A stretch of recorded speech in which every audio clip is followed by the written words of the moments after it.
Welcome to the Focus and Chill podcast, where we discuss productivity tactics that work for neurodivergent individuals. Every episode, we interview guests with lived experience of neurodiversity who also have a solid productivity and habit game, and pass the learnings on to you, our wise and benevolent audience. We're your hosts, Jeremy and Joey. I'm Joey, and I coach creatives to get moving on their most ambitious projects through the power of solid habits and strong focus. I'm also a perpetual student of psychology and perpetually on a quest to a one-armed chin-up. And I'm Jeremy, a neurospicy software developer turned startup founder, building the Focus Bear app to help people with ADHD and autism thrive at work. My cool party trick is leaving parties early so I can get to sleep in time for my 2-hour-long morning routine.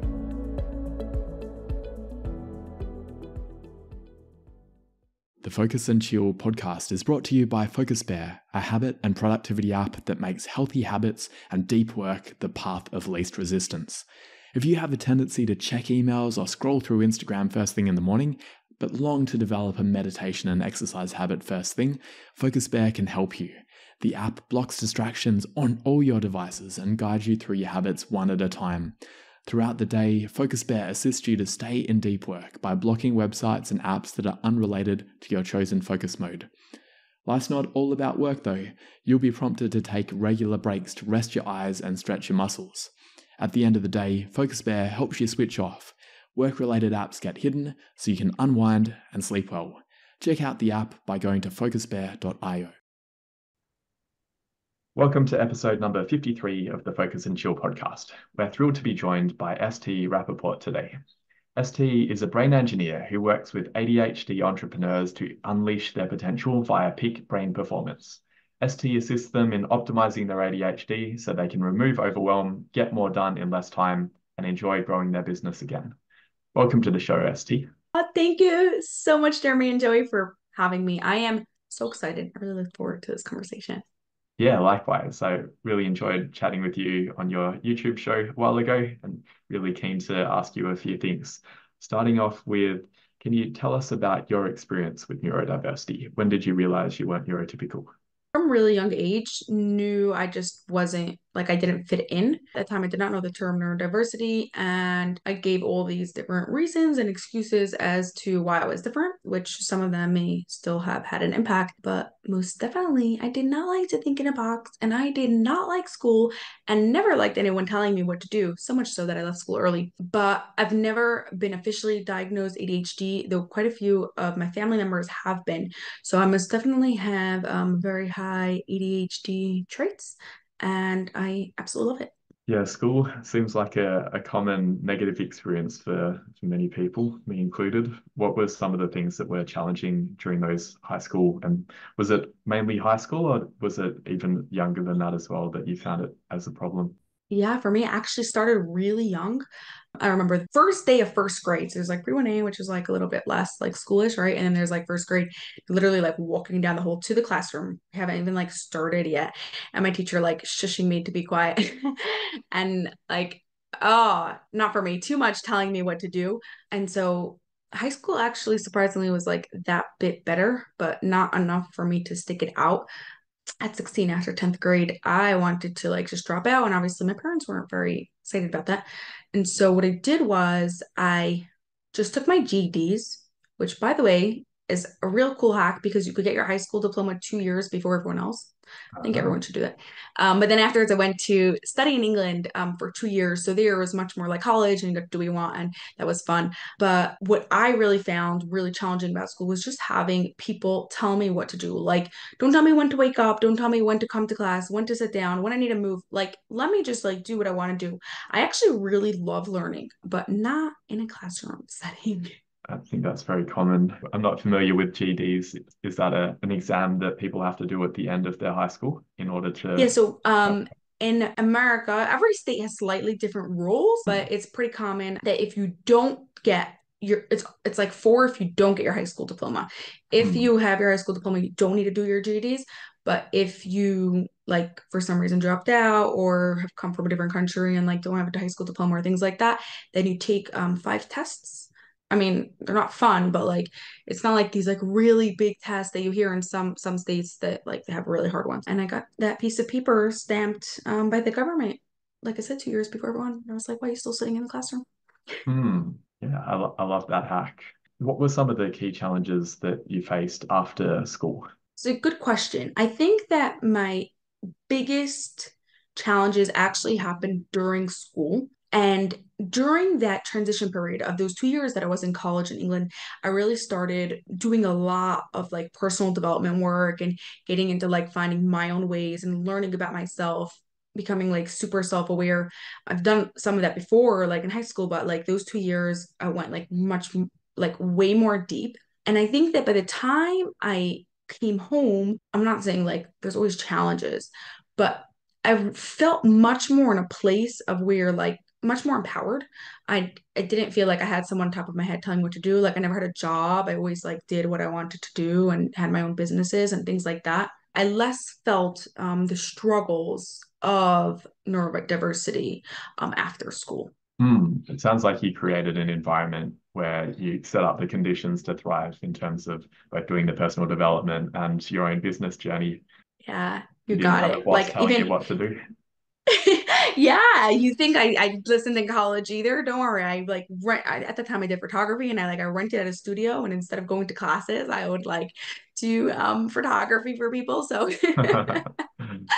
yeah, no one Did you told me what to do ever. And not since then. So love like it? you said, I am a big believer in like you instead of like becoming the victim of like what could you do to create that setting around you to make it work for you. Yeah, we're going to ask some questions about that in terms of how you create that setting.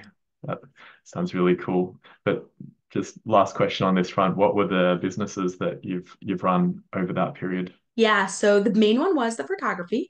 And then I also got into something called Creative Journal Expressive Arts. I know it's a really long name for something really simple, but essentially it's about releasing your emotions, processing traumas, things like that through your non-dominant hand.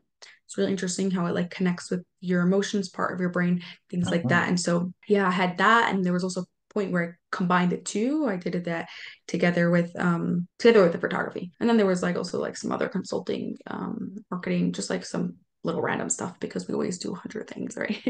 Yeah. Oh, I'll have to try that. I have tried sometimes writing with my left hand, but I can't read what I write. Yeah, yeah, it doesn't matter. Okay. You could literally scribble. You don't have to be able to read it. The point is the the processing of it coming out. Because Mm. what happens is when we write with our hand, we usually use to write with, it goes down neural pathways in our brain that have always like it's gone. Like you wrote your name 100 times with your dominant hand and it's going through that same path over and over again. However, on that pathway, there are a lot of blockages. There's all these signs, all these like barriers of different comments people have told us in the past or things that we've experienced that is making us not access either our emotions or our creativity or just whatever we're trying to get that we actually have inside us. So when you do it with your non-dominant hand, you're coming in through the back door where you don't have all these barriers. And so if you're ever like feeling high emotion, really stressed or angry or something, just scribbling with your non-dominant hand just like releases it. Or if like you have these ideas in your brain, but you're struggling to be able to express it, write it with your non-dominant hand, even if you can't read it, but it will be out of you. So then afterwards, when you can rewrite, like when you have to write it again with your dominant hand or type it or whatever it is, it's already come out. And so it's more forefront in your brain. It'll be easier for it to come out. Oh, I'm going to try that today during my journaling time. Yeah, me Oh too. yeah, awesome. I think You have to let me know well, the results. yeah, oh, definitely will do. I think one other thing I've tried is it's not quite the journaling with your non-dominant hand, but I tried to eat breakfast with my non-dominant hand as well, which is anyone out there try it. It's a lot harder than it sounds. Brushing my teeth with my non-dominant Oh hand as yeah. well. It's just so funny how like breaks you out of a pattern, I think. Yeah, I think it's a great idea, ST. You're mentioning not wanting to follow rules, and I'd like to talk to you about sleep. And so that's probably going to be a point of contention because I think from the time we're kids, we're being told when we need to go to sleep, and when we're adults, we're told we need to get 8 hours or like some arbitrary number. So I'd love to know a little bit more about your relationship with sleep and how you switch off at night. So actually, when I make the rules for myself, it's fine. Right? It's when someone else that tells me. So if someone else is going to tell me to sleep for 8 hours, then I am not going to want to do it. However, I think as humans, especially when we're neurodivergent, then we want to understand the reason why we are doing something. What is the motive behind this, right? And so if I were to speak with an expert who were to tell me why I need to get 8 hours of sleep and go like take blood tests or show me signs and things like that. And then I come to the conclusion myself that that's what I want to do. I don't get 8 hours of sleep every night. I do love sleep for the sense that like I feel a difference when I haven't gotten enough sleep and my brain is operating the same way and I know that I'm performing at my best. And so that is my motive for me that I need to get the proper sleep that I should. Not always do I, but it makes it easier for me to go to sleep and wake up as much as possible at the same time. I think it's just great to question the why behind things, right? Because so often we're just given these rules like climb the corporate ladder or like partner up and have 2.5 kids and all these things. And I think one of the great tragedies is a lot of people just go through their life without questioning why. I think it's great that you're bringing more of that into your life and probably the life of your clients as well. Like saying, okay, well, you need an adequate amount of sleep, but why is it 8 hours? And so I think that's just wonderful, ST. The second question I had for you is how do you switch off at night? That was the second part of it. I do two things. And I think because it's just a ritual, like it really helps and it's a trigger for the brain. You know, as someone who works with helping people in the brain, I'm very much into like what happening in the brain. But there's two things I do every night while I'm like laying in bed. So the first one, obviously, you know how your brain automatically goes and like thinks about your day, is I like to think of three wins, three little wins that happened that day, and then also think of three wins that I plan for tomorrow. Obviously, it doesn't always happen, but that is what I'm aiming for. So it really sets my brain in a positive mindset. And then what I do is I think of a very specific image, a very specific scene in my brain that I play and that really calmed me down. I have like a few times in my life where I can think like, oh, this at this moment in this hotel or in this place, like it was a really calming, relaxing state. And I just think about it and imagine myself that I'm in that state, or just bring myself back there, like feeling the memories of it. And it really calms the brain down and it goes back into like that state that it was at that time, and I find myself falling asleep really really quickly. And if I'm ever not sleeping, I'm like, oh, I didn't think about that and that's why I didn't fall asleep. And especially because I've been doing it for so long, by now it's like literally a trigger and it happens really fast. I like that. I sometimes visualize myself skiing along this path that I skied along many times, and that seems to be very calming for me, a bit like counting sheep, but something a bit more personal. I'm curious about, you were saying that you definitely see the power of sleep, but sometimes you don't get enough. Is that something that you're working on, or it's pretty good at the moment and it's just a few days that sometimes it's not perfect? Yeah, well, actually, I find it goes in seasons. Depends what's happening in my life. Like right now, it's a season where it's really not and it's really, really bad. But I know that it's for a season. And instead of like beating myself up that like, hey, like you're not getting enough sleep, it's like, okay, right now we're working on this specific thing and sleep is less of a priority. It sounds crazy because we really need to sleep. But for the most part, I really much focus my life, try to put my life in like priorities of like, what is most important and literally list them out and make sure that I'm taking action based on those priorities. And sleep or health in general will usually be pretty high in that list, then it's easier. What gets in the way for you in terms of getting to bed earlier, for example? It usually is just a lot of things happening at once, a lot of big projects, a lot of deadlines and important things. I tend to know that it's going to happen. Like if I say yes to a project, I'm very conscious and I'm very aware of like, okay, this is going to add more time. And so I am saying yes to this. And it does mean that I will have less sleep. I hope doing this podcast hasn't added another thing to your plate. No, I love doing podcasts. They're so much fun, especially with you. Cool. Yeah, I think that's something that I've experienced as well, that I say yes to so many things without thinking about the ramifications of it. And then it's like, oh no, now how am I going to get this done? Another thing you mentioned, overall health is very important to you. How about exercise? Is that something that you prioritize in your life? Yes, that's been a priority, like even higher than sleep for a very, very, very, very, very, very long time. I do find that like different stages of my life, I do like get into different types of exercise because right, we always like to change things up and make things a little bit more exciting. But because it's priority, I usually tend to start it first thing in the morning. I always say the more important something is, the more closer to the beginning of the day you want to do it. Try to run as soon as I wake up in the morning. And because it's part of habit, part of routine, it happens right away. Yeah, and like I said, right now running marathons, and so that makes it fun. Amazing. That's actually quite a lot of training then to train for a marathon. You're doing Yeah, 20 it's mile good. long runs and things like that. Yeah, they're long, they're fun, they're hard, and there are days that you just want to give up, but you do it. Yeah, I did some of them in the past, but now I'm mostly doing shorter stuff. How do you cope with long runs where you're on your own and there's not much stimulation? Do you use that as Zen time or do you listen to things while you're running? It really depends. I found that like runs up to 45, 60 minutes. I much prefer to, like you said, do a Zen time, thinking time. I love that. Just like being with my thoughts and being up there in my head. Once it starts getting a little bit past that mark, those thoughts turn into giving up thoughts. Hmm. And so as a distraction, it is slightly easier to be listening to things. Yeah, I Yeah. find the same. It's interesting because I do find that it's almost a better form of meditation for me than actually sitting down and meditating. The movement seems to help, but like you, I find after a certain duration, it starts to become rumination almost. So helpful to either run with someone else or listen to something. 100%. Do you do other forms of exercise as well?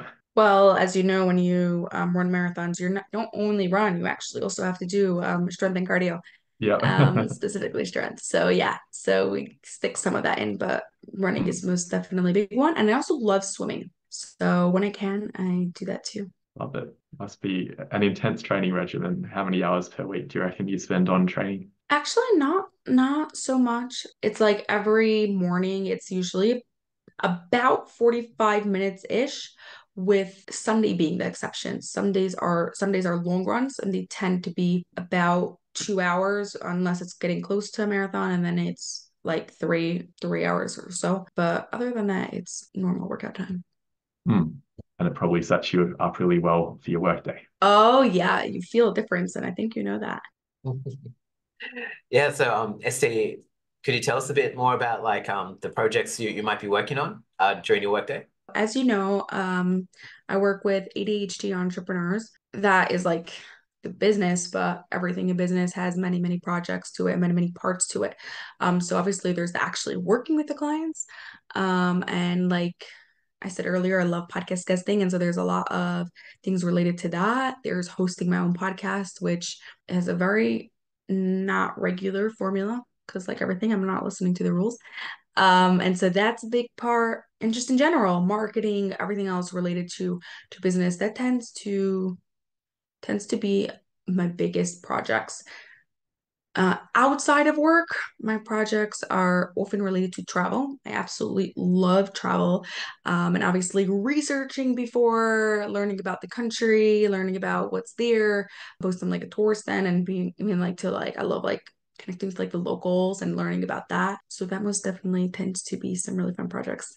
Yeah, nice one. And with your coaching ADHD entrepreneurs, what do you find most satisfying about that gig? You have to just like see my face after every session and like answer everything. I'm literally like on drugs at that point. Like it's crazy. What I actually love is I know that the transformations that they're having means the rest of their lives are going to be easier. I don't like to like talk about like hacks and like ways like that you can like basically hack your ADHD, right? Like I actually want to make it easier for you. So you have all the amazing, beautiful superpowers of ADHD without it getting in your way. Sometimes, more often than not, it's these like little shifts in our brains just haven't perceived the world in this way. And once you have this like understanding, it shifts everything for you. And your brain like views everything differently. And like you say, like once you see something, you can't unsee it. And so for the rest of your life, it's different afterwards. And that absolutely brings me so much joy. That sounds really powerful. Could you give an example of a mindset shift that you've seen one of your clients have? I actually work with my clients on improving the 28 thinking skills. Everything we do requires us to use these 28 thinking skills. Naturally, we all have stronger ones and weaker ones. Like everyone in the world uses them, and everyone has stronger ones and everyone has weaker ones. People with ADHD tend to have similar weaker ones, and that's why, in my opinion, people have ADHD. Obviously there's other parts to it also, but like on and a part level to it. And so the type of perspective shifts that they'll happen are related to those thinking skills. So let's say something that like someone mentioned today, like they come to with these conclusions by themselves. It's like I'm not there teaching them. They're doing brain exercises that work on their brain, work on these thinking skills, and they come to these conclusions. So let's say one person was really jumping from task to task, and we know how much that happens.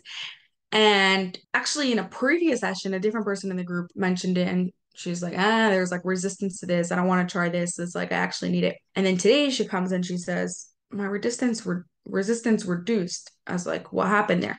She's like, I just realized it's a short-term trade-off for a long-term trade-off. It's like, yes, I can go and look at my phone, and like respond to this ping, but like I'm trading off for the long time. I'm like, is that what I actually want to do?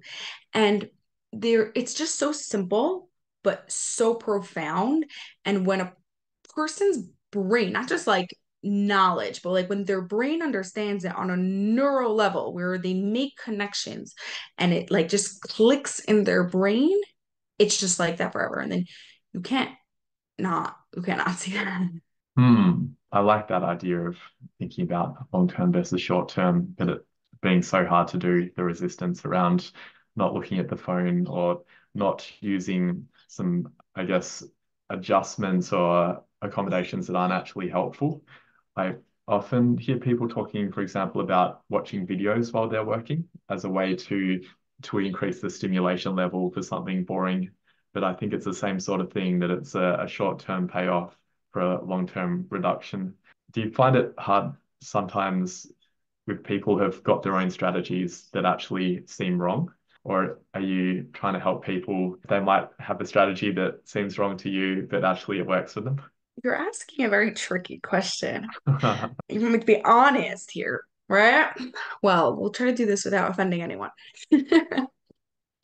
I'll tell you what. I found in the public space, like in marketing, or when people just like read what I put out online, gets a lot of resistance. A lot of people don't like it. Yeah, and people are like, yeah, you don't understand the neurodivergent brain, but we're different. We have less spoons, going on and on and on and on, and all different sort of things. And to me, I'm like, if you want to stay like that, you're more than welcome to. But I don't want to be like that. I want a higher quality of life. And so I am not going to resign to the fact that because of XYZ, this is the way my life is always going to be. Because I have less spoons, that's just going to the way my life is going to look like. Or because I'm time blind, then I'm just like always going to be late. I don't want to do that. I want a higher quality of life. And so those are the people that I'm speaking to, and those are the people that I work with. Now, there is nothing wrong with a short-term hack or a short-term strategy until you get to the long-term solution. Let me explain. If you need to solve a problem, this tax paper needs to get done right now. And the only way you are going to be able to help yourself be able to do it is by watching that video. And because if not, you're going to have like massive fines that you have to pay afterwards to the government. Go ahead and do it. You need that short-term strategy right now to help you. However, you want to solve the root issue as to why you always need that video. What is actually going on here? And it's deeper than you're just bored, or it's deeper than you're procrastinating. There are deeper reasons to it. Those are the reasons you want to solve. As you work on those reasons, you will need less and less hacks and less short-term strategies until eventually you won't need them at all. So as long as you're being conscious that I am doing this because I am putting on a band-aid until I get to the hospital and could get the surgery, then like I think it's totally like it's good. It's actually like you said, we need to get this stuff done. Hmm. I like that approach. And I guess the idea is don't keep on using band-aids when you don't need them anymore. Yeah. We've spoken about some tactics that you use for your own productivity, including, I guess, starting the day with a run to get your brain into good working order. What are your other strategies that are Yeah. maybe some band-aids and some longer term surgery options? Yes. Okay. So where are we starting? Band-aids or long term? Band-aids, I think. Band-aids first. Band-aids first. Let's do it. Okay. First of all, you always want to be working with your brain, not against your brain. Super important. So you want to understand how your brain is working and your brain functions. And even like as you listen to this podcast or as you learn tips, like there are different things that work for different people, and you want to take what works for you and leave what doesn't. But personally, what I do, short-term strategy, I want to always bring the task to the sweet spot of a challenge. What happens is we have challenges that are too easy that afterwards become boring and we're not interested in them. And we have challenges that are too difficult that afterwards we become discouraged and we don't want to do that. And so you want to bring a challenge to the sweet spot challenge, a task to the sweet spot challenge where it's not too boring, but it's not too difficult. And if a task falls on one end of the spectrum, what can you do to bring it back to the middle? If it's super boring, can I find a way, challenge myself to do this a bit more challenging? Or if it's too challenging, can I break this task and find a way to make it a bit easier? So that's one that I absolutely love. Another one I like to do actually really is not very productive way of working. But when you don't have patients doing work, for me, I found this like literally this is a lifesaver. This is like a really good short-term strategy. So, I think I forgot what it's called. It's like when you turn on timer for 25 minutes and you work for 25 minutes and you take a break afterwards for 5 minutes. Quite popular in the ADHD. Pomodoro technique. Yes, exactly. So I like to do it with a different twist. I take between 5 to 10 tasks, depends what I have to do, and put them in a list. And then I turn on a timer for 10 minutes. And I do the first task on the list for 10 minutes. As soon as that task timer rings, I don't care what, I am stopping and going on to the next one. And just when that timer rings, I go on to the next one. And the reason why this works is one, you're constantly changing. And so you don't get bored. Like, you know that like it's just for 10 minutes and I'm just going to do this. Second, because you have to stop by that 10-minute mark and you don't let yourself go more, you are going to stay focused and you're going to try to work fast and try to get it done. And then it's super fun that like when you cross things off the list, so before you had 6 things and then now you only have 5 things, and you rotate it through it faster. And obviously, like I said, it's really not a productive way because you want to often do things as much like for as long as possible is really a way more productive way of working. But that's not it. And then of course sticking in there those breaks because that is super important. I think we don't understand that there's a point where there's like a diminished return on what we're doing, like literally back to the science because I like the science, but often like we're working and working and working on something, but the results of the amount of work we're putting in to the amount of results we're getting out is not working because we need those breaks. So you really want to make sure that you're getting those in there. Yeah, I love it so much that we're going to take a break right now. Hi there, Focus and Chillers. Are you ready to supercharge your knowledge in the realms of creativity, tech, and psychology? Come check out my fortnightly newsletter. In each edition, you'll get quick wins and actionable takeaways that you can put into practice right away. If this sounds like you, I'd love to have you as a reader. Subscribe for your fortnightly dose of insights. The link is in the show notes. And now, let's get back to the show. Okay, we're back from our break. We're hydrated and ready to learn more about the longer term productivity interventions that you have. Whenever I'm procrastinating, I like to use it as a sign. There is a reason why your brain is procrastinating. Your brain does not like to work hard. It's literally wired for survival. And so it is always going to choose the easier task to do, right? And so as soon as a task is challenging, your brain is going to procrastinate on it. If you think about it, you never procrastinate eating chocolate because it's easy for your brain. And so whenever you are procrastinating, you want to use that as a sign as what part of this task is challenging. Now, sometimes it's easy. It's like you have to write this report and it's like, right, okay, this whole thing is just challenging and like, it's hard, you dread it, and like that's why you're procrastinating on it. Often, the challenge part actually shows up as boredom, or as like just not interested, or just like a very rotating task, like or a task that you just like do over and over again, things like that. But it's actually when you take the time to think about it, and I'll show you what to do, then you pinpoint the exact part that's a bit challenging for your brain and you don't want to do it. So here's what I'm going to do. Whenever you find yourself procrastinating, like this is what I do, I should say, and I suggest that you do the same, is you want to ask yourself, what part of this task does my brain not like? So if you think of, let's say, responding to an email, right? Have you ever procrastinated on responding to an email? Yep, I've got Right. one. Yeah, exactly, right? When you think about it, there's actually a million little pieces that go into responding to an email.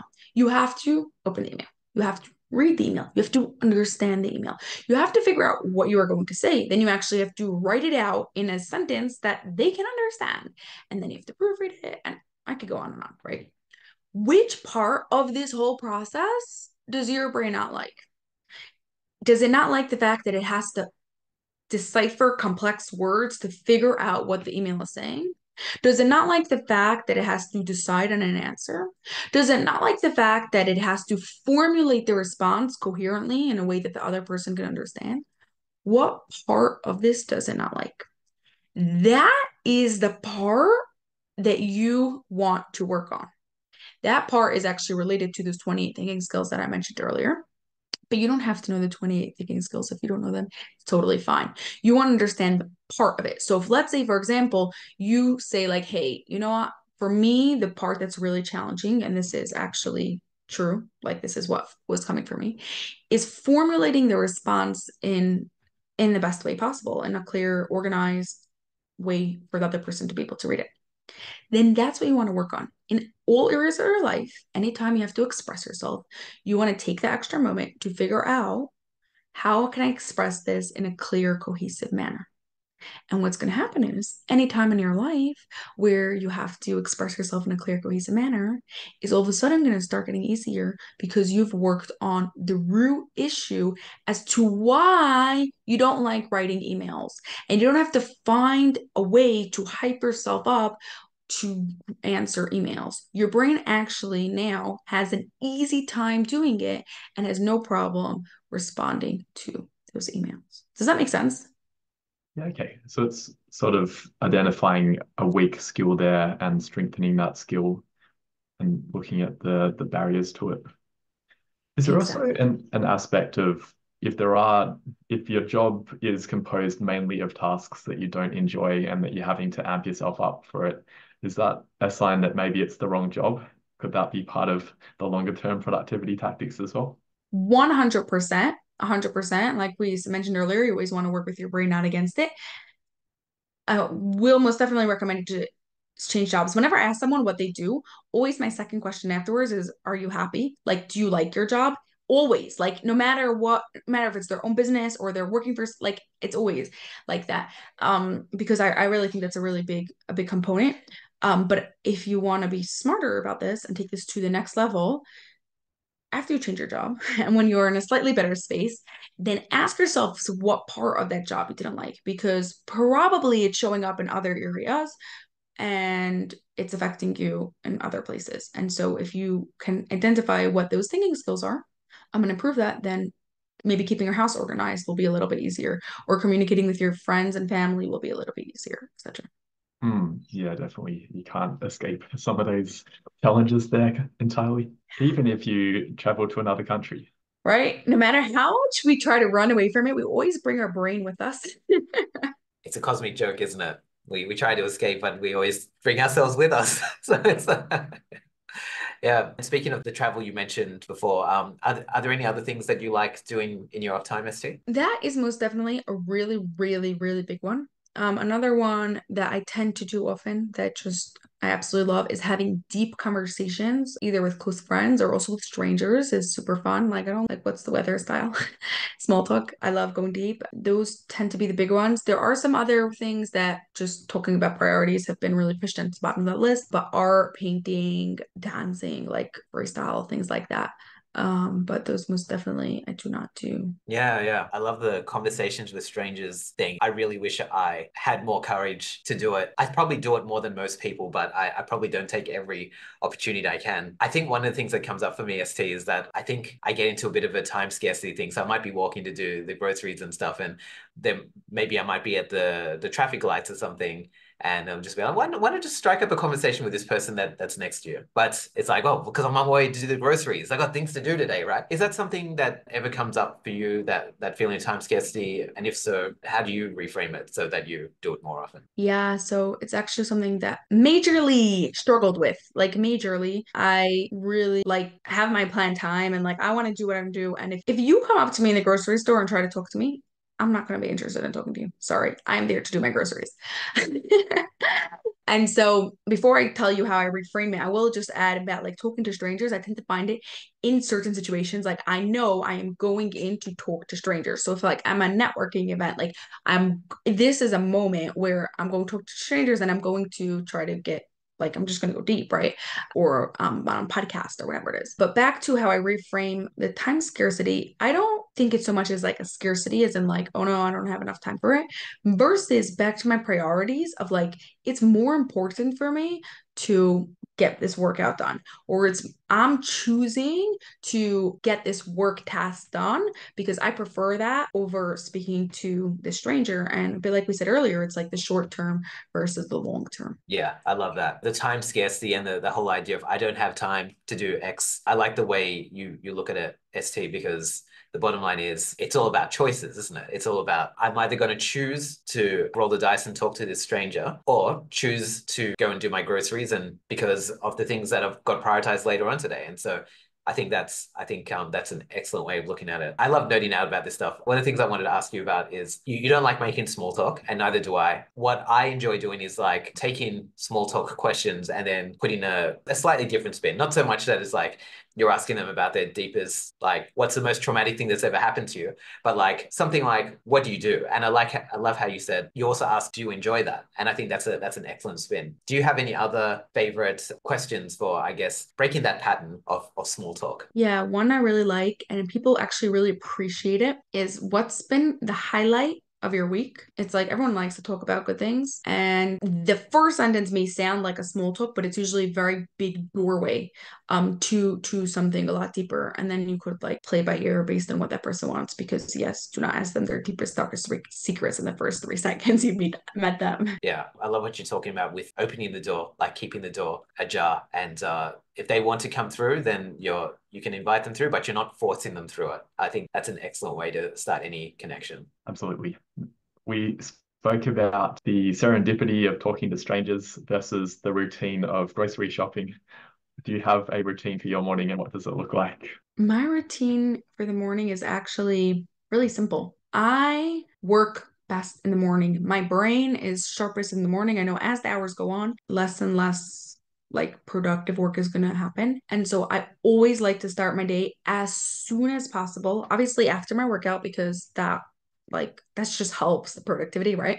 After workout in the shower is right away into the most important tasks. So there is not a major morning routine. It's just like getting myself focused. One of the things I really do to help me is to prepare everything the night before. So I always plan my day the night before, but I also put out everything that I can to make it as easy as possible. So obviously that includes workout clothes, but I also open up any documents on my laptop that I think I'll need, any papers, everything is out there in front of me. So as soon as I am ready, I can just like sit down and work and not have to go through the struggle or the like those barriers of opening the stuff, finding out where it was, things like that. And I could just stay focused on what I need to do. Yeah, I find that really important too.